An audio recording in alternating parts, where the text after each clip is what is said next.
Okay, so this is the leather seat. I got my corners. It's hard to see with the way I got the backlighting here anyways. But you'll have to trust me on it. The corners aren't half bad. There's my other corner. It looks worse on camera than it does in real life. Here's the 11 million staples on the back. It's a whole lot of staples. So anyways, I'm gonna put this thing on and just take a look at it. As I take out the bolts.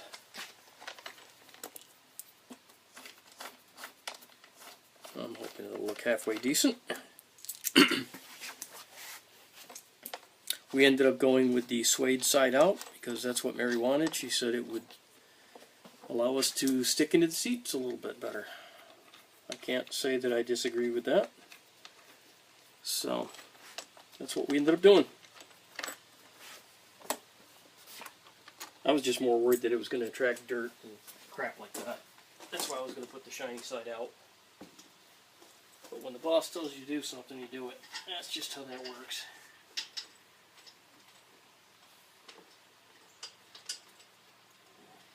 There. On the other side. Come on.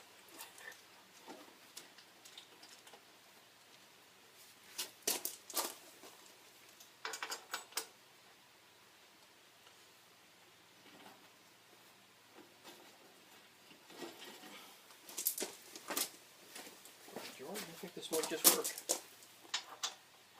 I'll bring you around to the front side so you can see it a little bit better. Once I get this bolt in.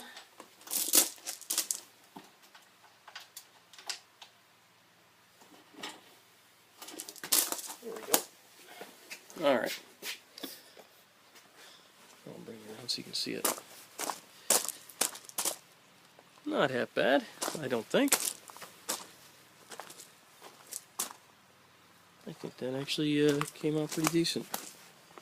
You can see my little corners or not, probably not. But I figured that you wouldn't be able to see the seam lines on the corners anyways because they were going to be all underneath the edges and they were going to be blocked by this stuff anyways. But yeah, I think it looks pretty good.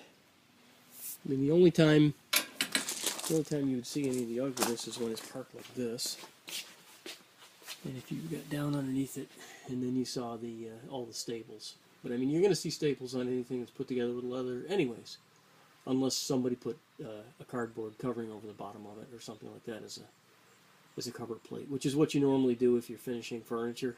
You'll put a cover over the top of this and either glue it in place, or you'll put like a staple at each corner because the cardboard is just there for aesthetics. Trust me. Any kind of leather work that's being attached to a wooden frame like this, it always has a million staples in it. So, I didn't invent that, that's just the way it is. Because apparently cows don't like to go around corners. And, wouldn't that have been ironic had it been horsehide? I just wouldn't like that. So I gotta replace this thing. I want to take and I want to run the bolts up through the top.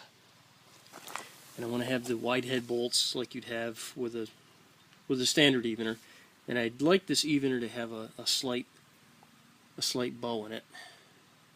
This is not a good evener. Am I even pointed at that? Yes, I am. Good. So, and then I also might weld up another tab up above so that the evener is held from it, because this business here, I don't like that forward and reverse. And it's just it's a thin, lame tab, and I'm worried about that breaking off. And then my other project on here is right now I've got these straps on it because they'd hung it up in the garage, I guess, right by the center point.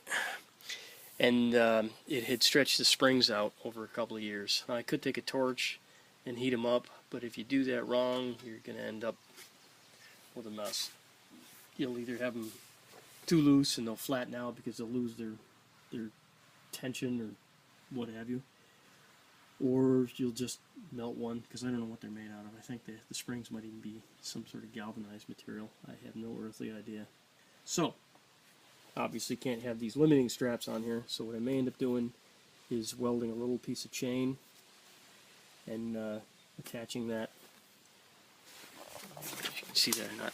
So I'll probably go for a little piece of chain, go from here up to here somewhere, and then that'll be my limiting strap. I originally thought I was going to run a bolt all the way through, but then if the bolt hangs up on here on the bounce down, it's going to push up into the seat, and that all just gets ugly. So that is that.